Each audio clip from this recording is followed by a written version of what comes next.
여러분 이런 말 들어보셨죠? 왕관을 서려는 자 그 무게를 견뎌라. 지난 5월 6일인가요? 영국 시간으로 오전 11시에, 우리 시간은 오후 7시에 이제 찰스 3세가 영국 국왕으로 이제 국왕이 되는 그 대관식을 가졌습니다. 근데 그 왕관의 무게가 2.23kg인가요? 이게 보석 444개로 만들어진 그런 왕관이라고 합니다.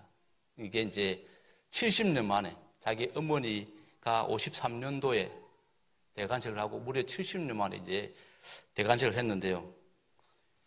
근데 이제 그 기사를 보면은 찰스 3세 영국 왕이 또 해결해야 될 문제가 있음을 보게 됩니다. 11세기 영국의 헨리 3세가 왕이 되고 나서 나라를 다스리는 게 너무 힘들어서 이제 수도원에 간 적이 있습니다. 수도원에 가서 하루 종일 기도하고 말씀을 보니까 그렇게 하는 수도사가 너무 부러웠습니다. 그래서 자기가 왕의 자리를 내려놓고 수도사 되기를 결심하고 그 수도원 원장인 니체더 원장을 찾아갑니다. 그리고는 저를 수도사로 받아주십시오 라고 제안을 합니다. 이 말들은 수도 원장이 왕을 한참 동안 바라보면서 이렇게 말합니다.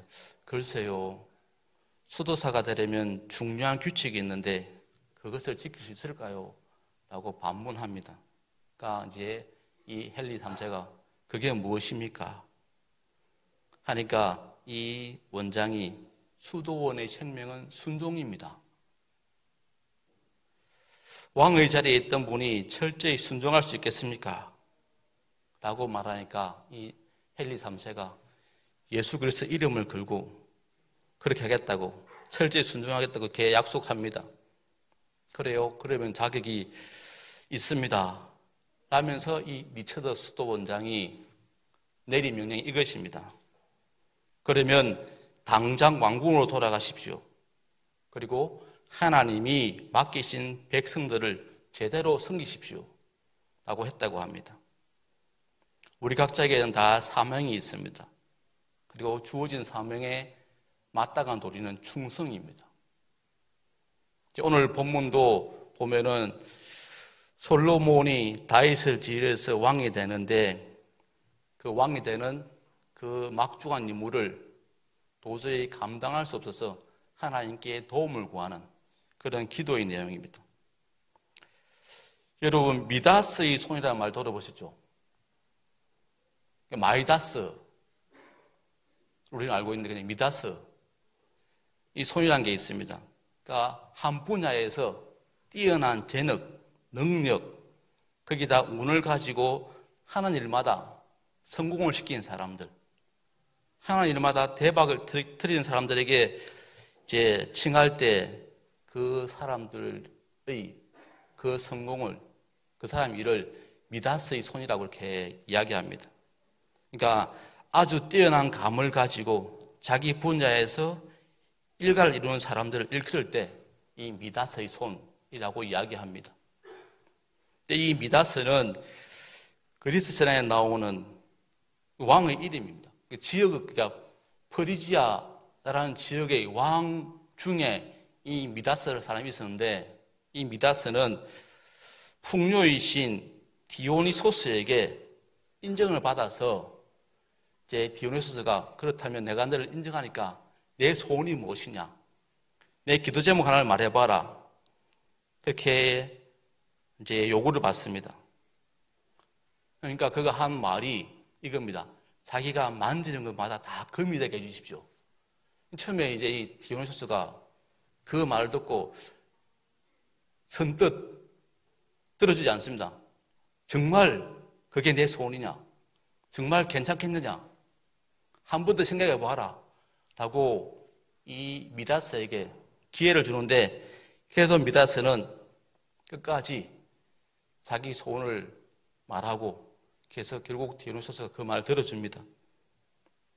그리고는 이제 그가 만지는 것마다 다 금이 됩니다. 얼마나 좋았겠습니까? 하루는 정말 좋았습니다. 근데 그 다음날 문제가 생깁니다. 만지는 것만 다 금이 되니까 어떻게 됩니까? 물도 음식도 다 금이 되니까 어떻게 되었겠습니까? 한순간 저주의 손이 되었습니다. 만지는 모든 것이 금이 되니까 음식도 먹을 수 없고 뭐를 만질 수가 없습니다. 꼼짝할 수 없는 그런 상황이 되어버렸습니다. 그리고는 그제서야 그가 깨닫고 철저히 부르짖습니다. 다시 전의 손으로 돌려달라고. 그래서 그 부르짖음에 디오니소스가 응답하고 전의 손으로 돌려주고, 그리고 그는 그 이후에는 모든 부와 명예를 버리고 고향으로 가서 평범하게 살게 되었다는 이야기입니다. 오늘 많은 사람들이 솔로몬처럼 기회가 주어지면 이 미다사와 같은 그런 내용을 강구할 때가 많습니다. 자신에게 해가 되는 줄 모르고 구할 때가 많다는 겁니다. 다시 본문 7절을 보시면 솔로몬이 아버지 다윗에 뒤이어서 왕이 되었는데 그가 처음 보인 반응이 자신은 자격이 없다는 겁니다. 자신은 자격이 없어서 그 없는 정도가 너무 없어서 작은 아이라고 표현하고 있습니다. 이것은 겸손의 표현이 아니라 정말 자기의 부족함을 인정하고 통감하고 그걸 인지하고 드리는 솔직한 고백입니다. 그냥 하는 형식상의 그런 고백이 아니었습니다.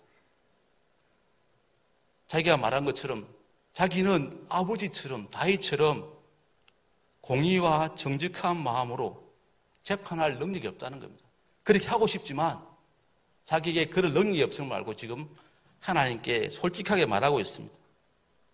그런데 솔로몬이 이 상황을 멋지게 극복합니다. 그게 바로 9절 말미에 나옵니다. 바로 자신에게 듣는 마음을 주사 주의 백성을 재판하여 선악을 분별하게 해달라고 하는 겁니다. 그리고 10절에 보니까 하나님이 이것이 마음에 들어서 그 뒤에 보면 부와 명예를 다 주신 걸 보게 됩니다. 지금 솔로몬이 구하는 기도의 내용을 보면은 능력에 맞는 일을 하나님께 구한 게 아닙니다. 잘 생각해 보십시오. 솔로몬이 능력에 맞는 일을 하나님께 구한 것이 아니라 자기가 맡은 왕의 일에 맞는 능력을 지금 구하고 있습니다. 그리고 하나님이 거기에 응답하신 것입니다. 자기가 맡은 왕의 일에 맞는 능력, 그걸 구한 것이 바로 솔로몬의 기도의 내용입니다. 제가 앞서 예언했던 헨리 3세처럼 그 무게가 너무 무거워서 도망치려는 것이 아니라 하나님께 예배로 나아가면서 그 아버지 뒤를 이어서 맡은 그 왕의 자리에 맞는 능력을 하나님께 지금 구하고 있습니다. 바로 이것이 솔로몬의 지혜입니다. 능력에 맞는 일을 구한 것이 아니라 맡은 일에 맞는 능력을 하나님께 구한 것이고 그것이 바로 우리에게는 지혜가 되고 믿음이 되고 신앙이 되는 것입니다.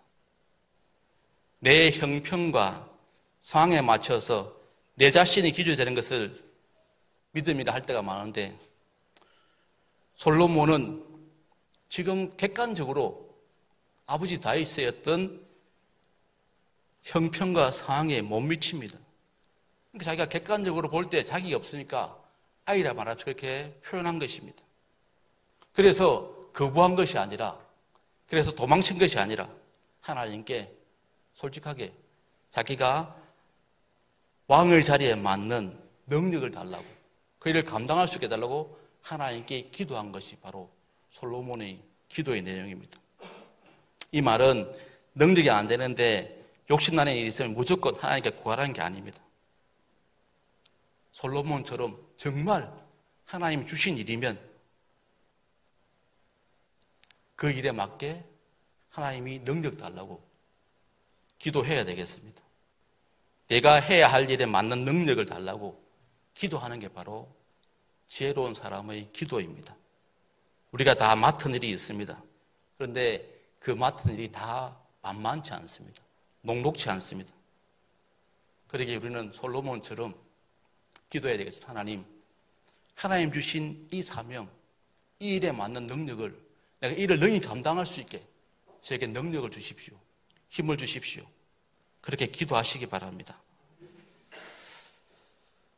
그래서 저는 이렇게 마무리하겠습니다.